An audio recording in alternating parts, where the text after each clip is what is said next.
এসেছি খুবই মজাদার এবং খুব অল্প সময়ে তৈরি করা যায় আলুর দম। চলুন দেখা যাক আলুর দমটি তৈরি করতে হলে কি কি উপকরণগুলো লাগে।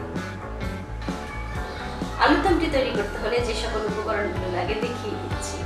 নিয়েছি কিছু আলু, নিয়েছি একটি টমেটো, নিয়েছি সামান্য পরিমাণে শুকনো মরিচের গুঁড়ো, সামান্য পরিমাণে গরম মশলার গুঁড়ো, 1 চা চামচ হলুদের গুঁড়ো, আধা চা চামচ ধনিয়ার গুঁড়ো, 1 চা চামচ আদা ও রসুনের পেস্ট, স্বাদ মতো লবণ, নিয়েছি একটি পেঁয়াজ, 3টি কাঁচামরিচ, কিছু ধনেপাতা,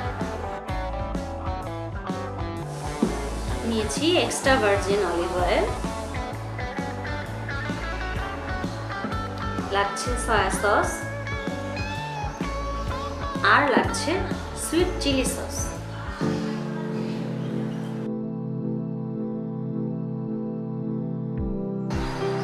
প্রথমে দিয়ে দিচ্ছি তেল পরিমাণ মতো।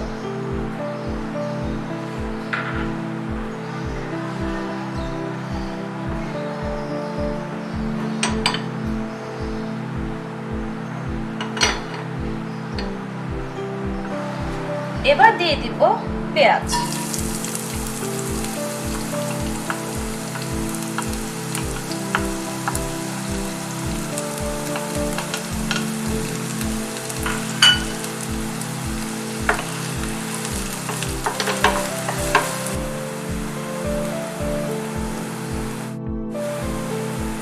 এবার দিব আদা ও রসুনের পেস্ট।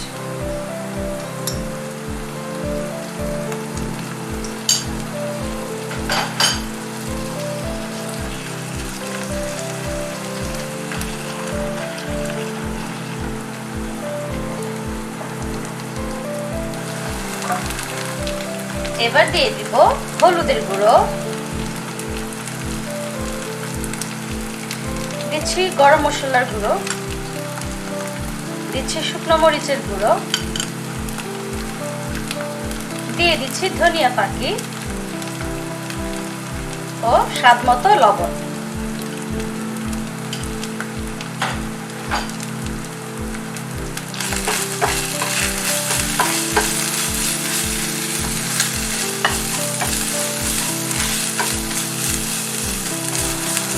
এবার দিয়ে দিব পানি।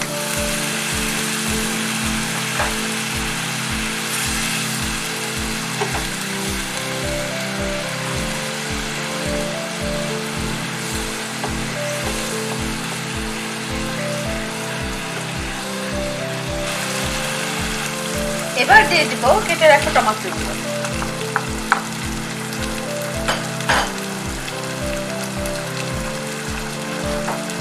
দিয়ে দিব কাঁচামরিচ।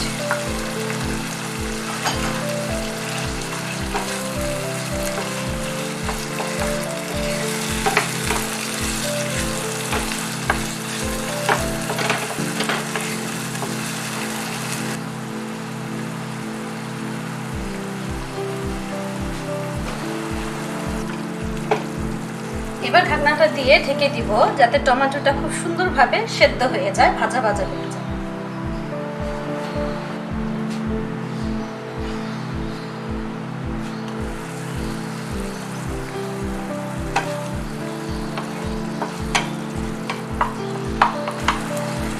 এবার দিয়ে দিব 1 চা চামচ সয়া সস।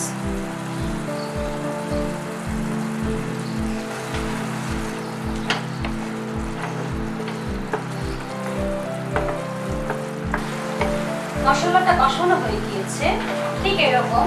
এখন আমরা আলুগুলো দিয়ে দিব, সিদ্ধ করে রাখা আলুগুলো।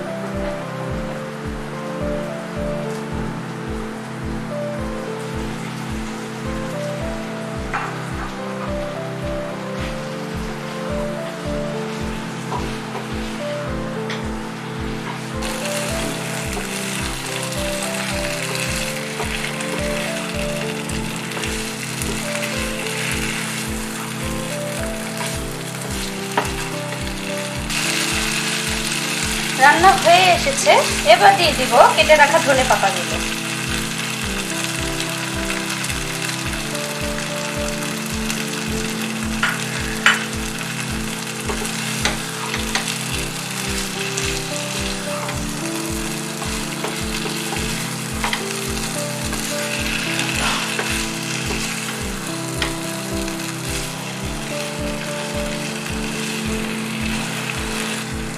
রান্না শেষ, এবার পরিবেশনের পালা।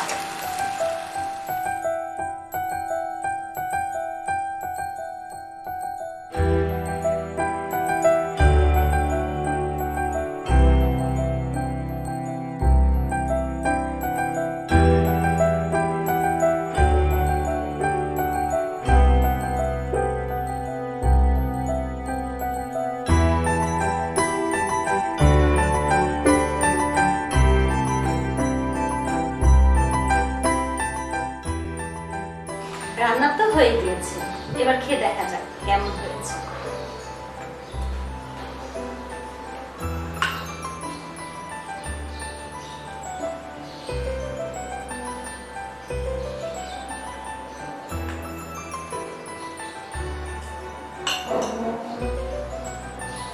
খুবই মজা হয়েছে। চাইলে আপনারাও এইভাবে বাসায় আলুর দম তৈরি করতে পারেন।